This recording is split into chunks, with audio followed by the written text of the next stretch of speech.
Hey students, let me get the camera on so I can see, well, I can't see you, but you can see me. Hope you guys are all doing okay. I've really enjoyed hearing from a couple of you and the challenges that you're facing and how you're dealing with it. So I'd love to get emails from any and all of you. So you probably figured out by now, if you read my email that I sent out on how we're going to approach the course, is that we're not going to do Zoom and do large group lecture. I just think that would not be the right answer for you guys because, you know, even when we're all together in class, I know it can be hard enough to stay focused. So what I'll do each week is either do, 1 to 3 sets or 1 to 3 videos that I'll post on my courses with the lesson. And you guys can access those videos, watch them as you want. Obviously, the nice thing about YouTube is you can make them go faster, slower, pause them, etc. I highly recommend getting the PowerPoint that I've also posted so that you can use that to take notes. A few reminders for you guys. So if you did not read the email I sent that said how this semester will work the rest of the way, go back and read it. It's pinned in my courses under announcements. So it can guide you through how we're going to do this. So remember, if you need me for one-on-one, I'm always available. Just email me. We'll go ahead and get a time set up. We'll use Zoom to meet. As far as helping you guys for the exam. So 2 days before the exam, I just don't have any way to meet with everybody because that's when probably the bulk would come in. So instead what I've done is I've set up group learning sessions. And so I'll meet with you guys in groups of 5. And in a second, I'll show you where you can see that on my courses. There's a link to be able to set those up. Biggest reminder I can give you is that you still are going to be in Connect. You still are going to be doing your homework in Connect, and it does have due dates on it.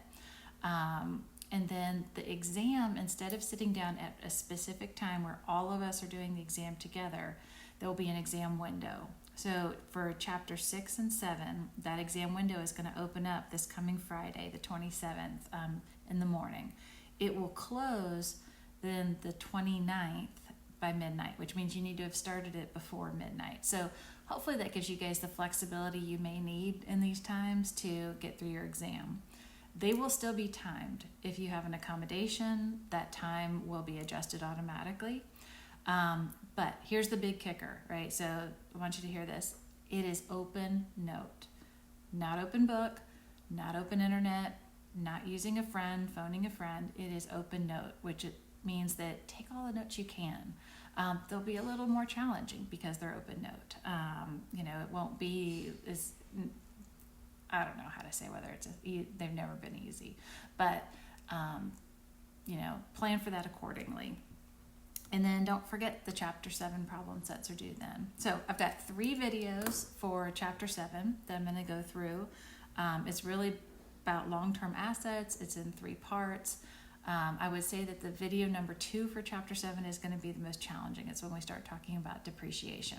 So let me just, before I get started on the lecture, I'm going to show you guys, move over to my courses. And what I want to remind you of is how I've set it up going forward. So traditionally, my courses, you guys, I had always on here by subject. Now, as we scroll down, and you can't see where I'm pointing, but if you look kind of at the mid-screen, you'll see assignments from 318 to 327, right? So this is the way we'll manage this going forward. You open that block. This is where the lectures will be posted at the top, your readings as usual, your problem sets, the PowerPoints both with and without the answers are available, and then a reminder on the fact that your exam is at the end of that week. So please use those weeks to plan your week accordingly. And then you can see down at the bottom, setting up time with instructor, right? So one-on-one, email me. 2 days prior to the exam, I will only be doing group review sessions so that I can accommodate as many people as possible. So you can click that link that says link to sign up for a review session and get yourself a slot. Bing, bing, bing, big important point. Once the exam opens Friday morning, I will not meet with students to review. So you need to plan ahead, Monday through Thursday next week, set up your one-on-one time, Monday or Tuesday, or set up these review sessions. Okay, all right, so now I'm going to just move over to the actual lecture. Let me see if I can find my PowerPoint. And hopefully I'll be able to get this right, because it's just a little confusing how to make it work just the way that I want it to. All right, so long-term assets. So you guys are used to the fact that we've been going down the balance sheet.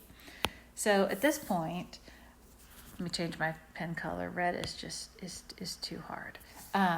We've done cash, we've done receivables, inventory, etc. Now we're on this part with the red circle, right? First is property, plant, and equipment. Really, that's just your fixed assets, right? Those are the things that are sitting around your office.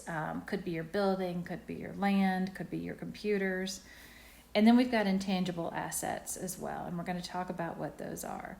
So our goal this chapter is to talk about how we both account for purchasing property, plant, and equipment, as well as doing something called depreciating it, which means taking that balance down, as well as intangible assets.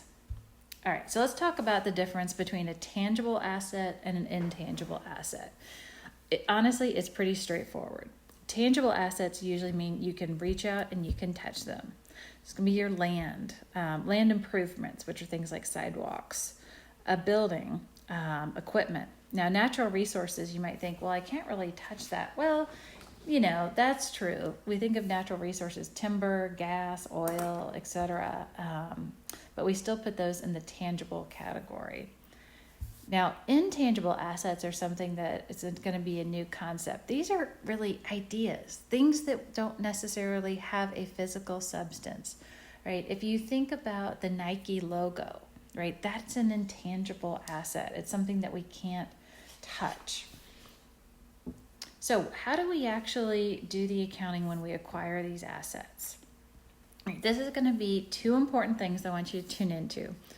Obviously, when we record them, we're going to put the original cost of the asset, right? So if I paid $100 for a desk, I'm going to put that $100 on my balance sheet with a debit, call it desk for $100, right? And assuming I paid cash for it, credit cash. Pretty simple. You guys can do that. The term that people use when you're out in the workplace for when you put something on your balance sheet, because remember, desk is going to be one of those long-term assets, so it's on the balance sheet. That term is over here in the left corner, capitalize. To capitalize a cost, right, because I bought this desk, means to put it on my balance sheet, and you'll hear that a lot through your career. Okay, but here's the part, oops, let me see if I can figure out how to go back. The part that I want you to also know is this one right here, right? I'm putting stars around it. Anything that you pay after purchasing to get it ready for use, you have to put on the balance sheet as well. So for example, if I needed to pay, two guys in a truck to deliver my desk, then that would mean it was a cost that I needed to get it ready for use. I can't use my desk when it's sitting at Office Depot.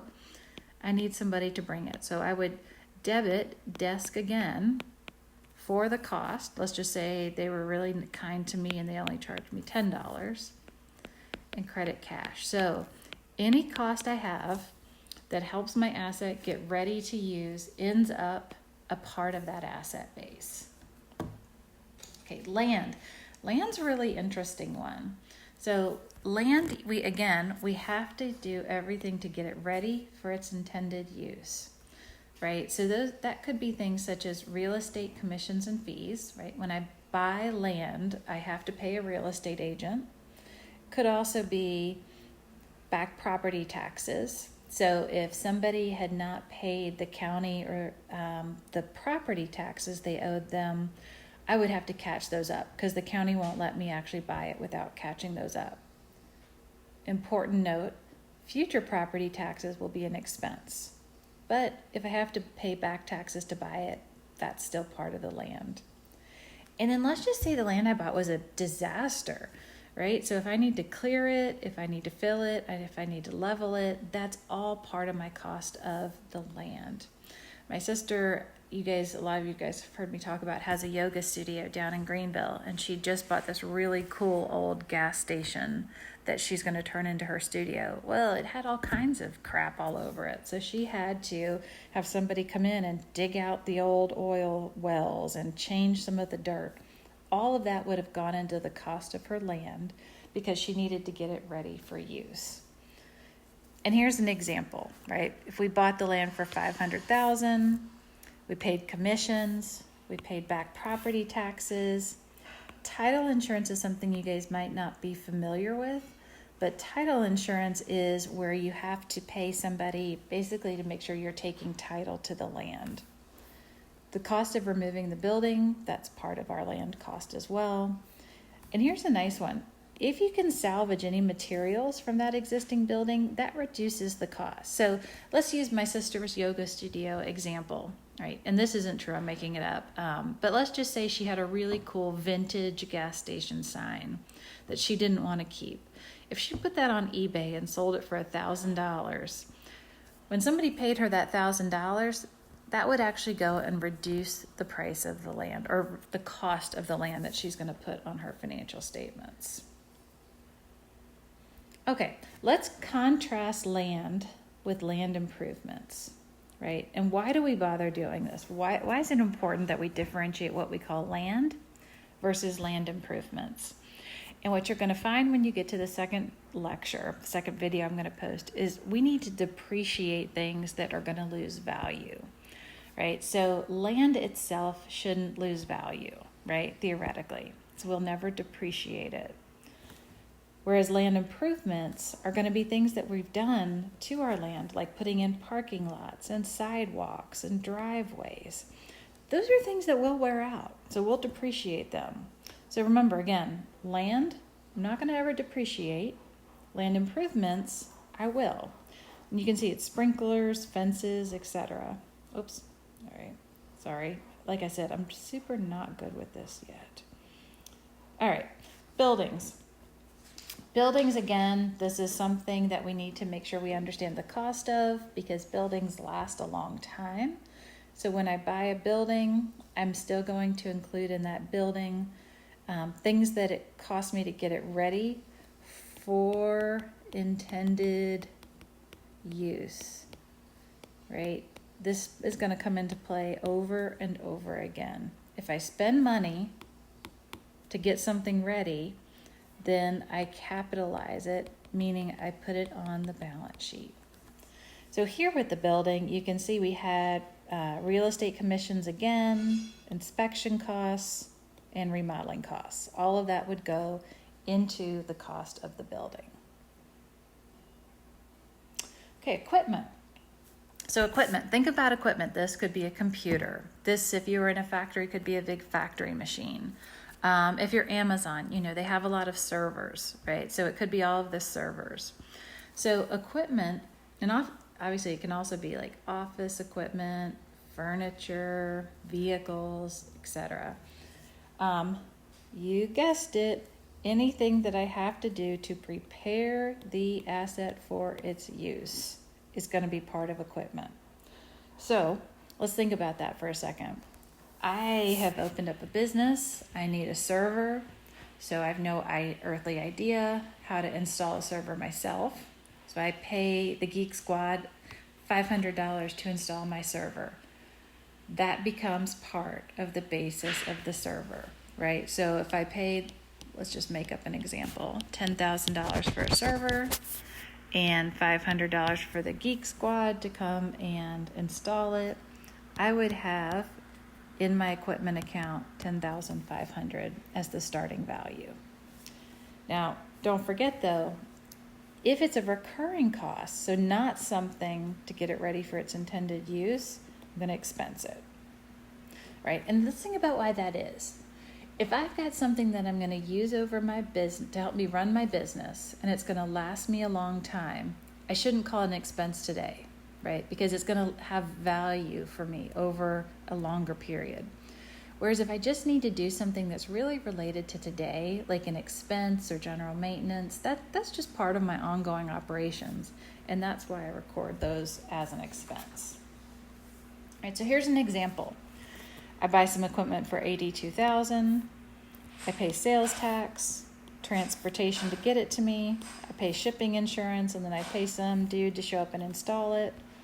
Well, now I've got a total of $91,000 on my balance sheet for equipment that originally had a price tag of $82,000.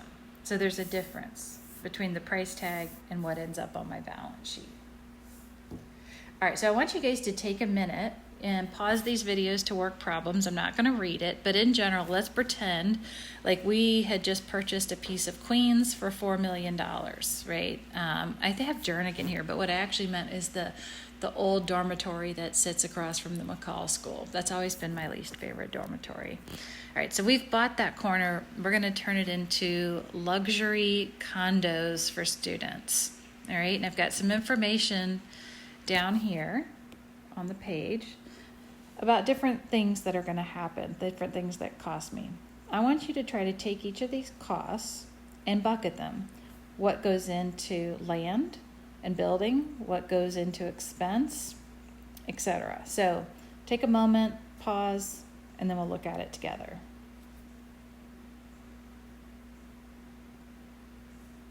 Okay, so hopefully you're back and you're not just blowing through these, because it really won't help you if you don't try to work them yourself. Okay, so land, $4,490,000 is the right answer. You had the cost of the land, you tore down the building, that was a cost, but you also were able to take some of the bricks and give them to alumni who get super nostalgic for anything, and you got cash in. Right, so if I take 4 million plus 500,000, reduce it by 10,000, I've got the cost of my land. Why is tearing down the building part of that? Because I needed to get the land ready for intended use. Great, over and over again. All right, my land improvements. I put in a new sidewalk and lighting.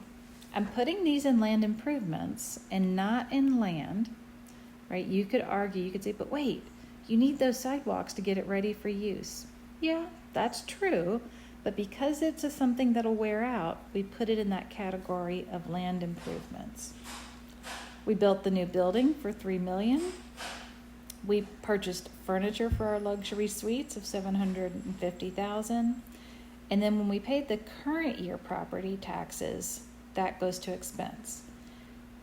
If instead of current year that had said back property taxes, what that means is that the previous owner didn't pay the tax and I have to pay it in order to buy it.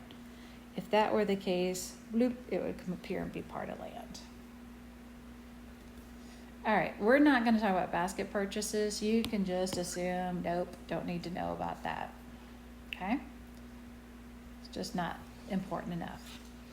Okay, so time to work a problem. I'm not going to read it. You guys pause this video, read it, work the problem, and then we'll come back and do it together.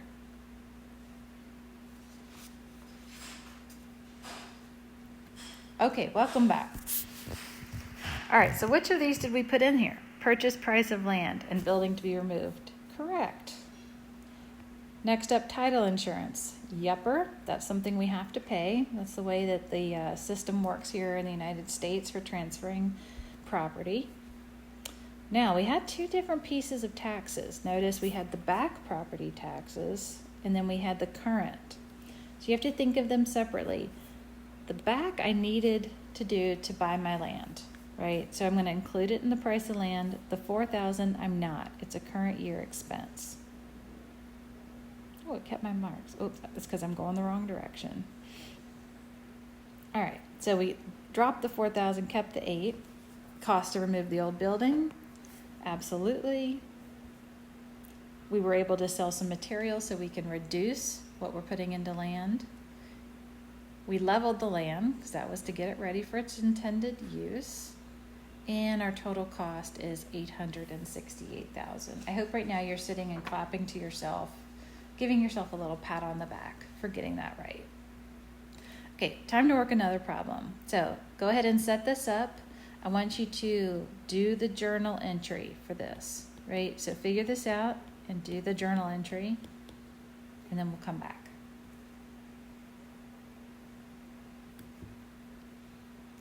Okay, I know you've missed doing debits and credits. Did anybody watch the video? Debits on the left, credits on the right.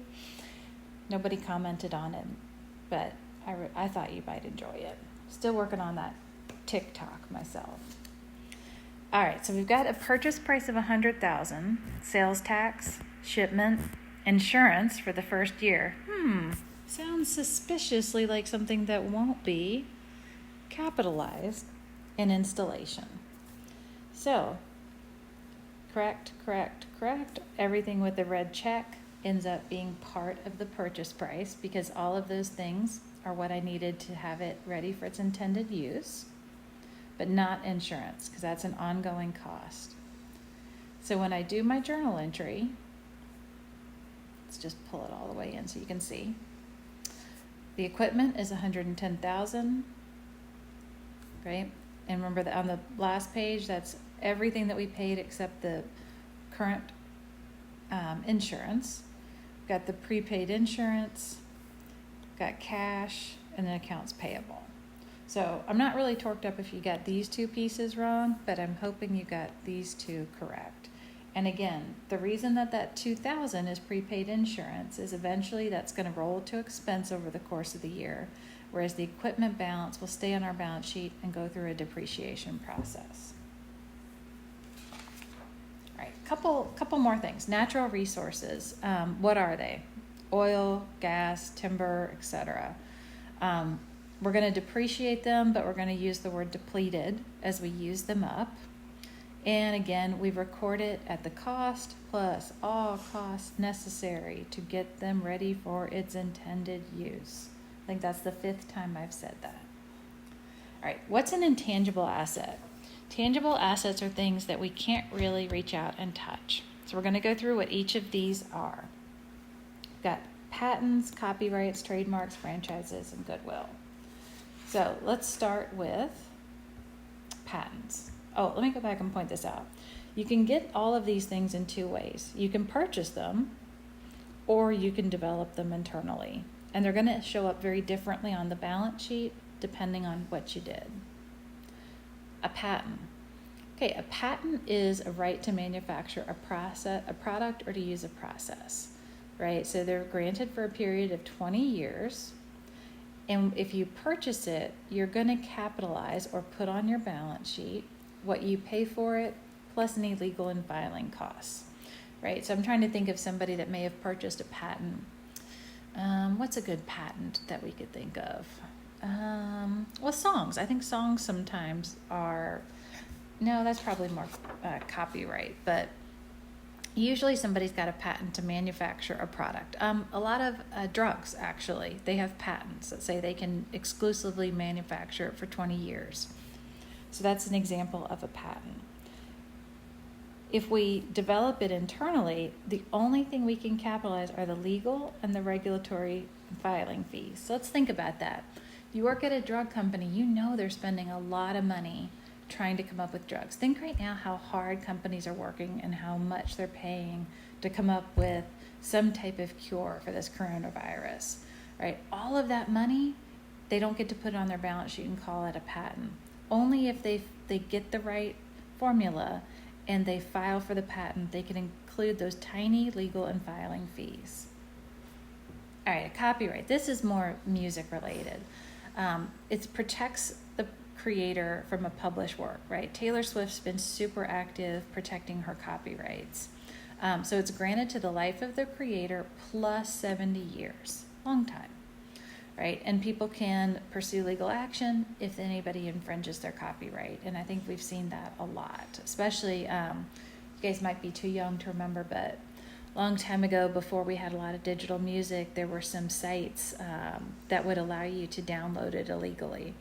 And people really got upset because they said, hey, you can't use our stuff. It's copyrighted. Trademark. Trademark's an interesting one. Because with trademark, usually companies develop these internally. And so there's not a lot they can really put on their balance sheet. Think about when you see this, what do you think of?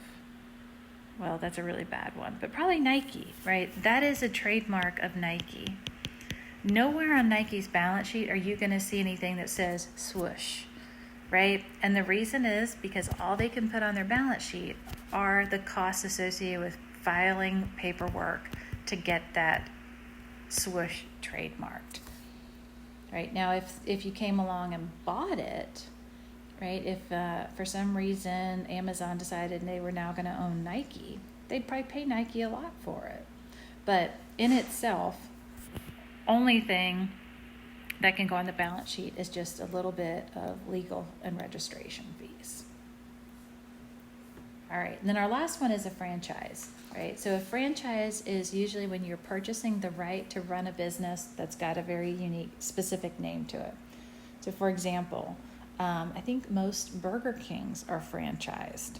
So somebody decides they really want a Burger King, right? They go out and they say, hey, Burger King, I'd like to be a franchisee. I'm going to pay you $1 million. And it gives me the right to run a Burger King for the next 5 years. So that goes on the balance sheet and comes down over time. Okay, so long problem here. I want you to read through it, take a few minutes, and then come back and we'll look at it together.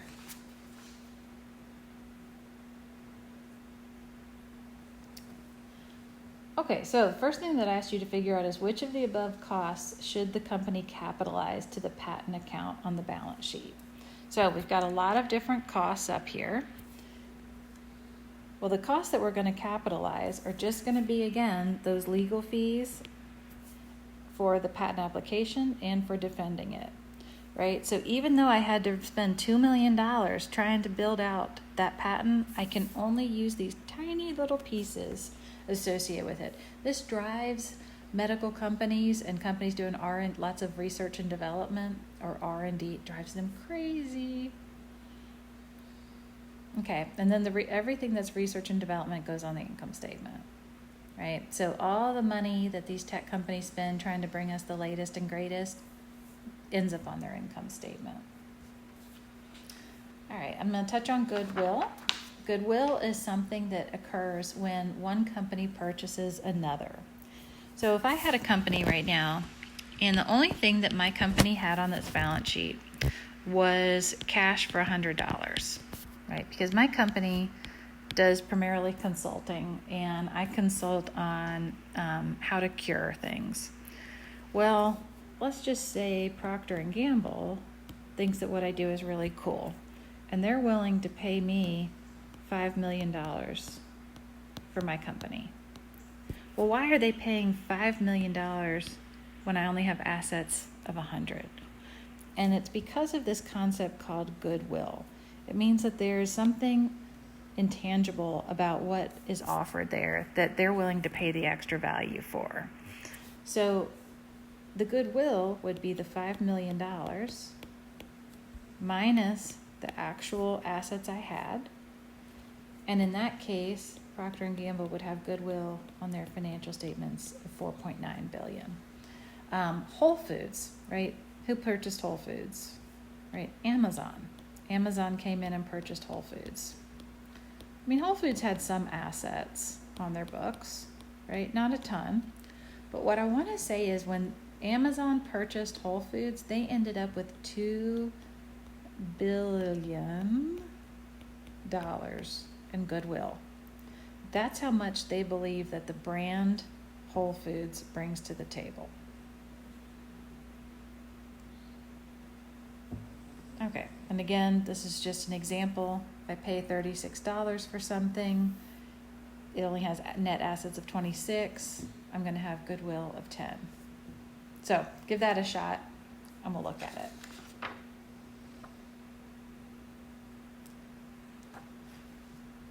All right, so goodwill, you had a purchase price of $30 million. You can see that there was current assets and liabilities. Right now, notice we used that fair value column. It's not something I touched on earlier, so it may have tripped you up. We use the fair value because, remember, sometimes things can be worth more or less what they're on our balance sheet for. Right? Because we're just guessing when we depreciate things. Land, we don't change it, so it could be worth more, etc. So sometimes the book value, or what's on our balance sheet, is different than the fair value. So I subtract the fair value of the assets and liabilities, and I end up with goodwill of $9 million. Okay, last piece of this puzzle is expenditures after acquisition.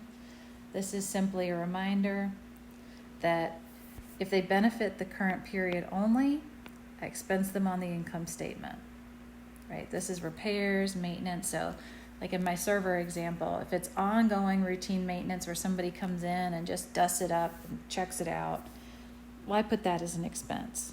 If for some reason I do a complete overhaul on that server to make it last 5 more years, then I'm going to capitalize it, meaning I put it back on the balance sheet, those additional costs. All right, and here's a nice handy grid for that. And that is the end of this lecture. So look for lecture number 2. Again, really want you guys to try to read the chapters before or after these lectures. I think you'll get the most if you do it before. And that way, as I'm going through it, it doesn't seem, such a foreign concept. So this part B is going to be the most challenging of our 3 parts of chapter 7. So definitely get your notes ready and read the chapter and then come back to video 2. All right, guys. Hopefully this is working okay for you, and see you in a bit.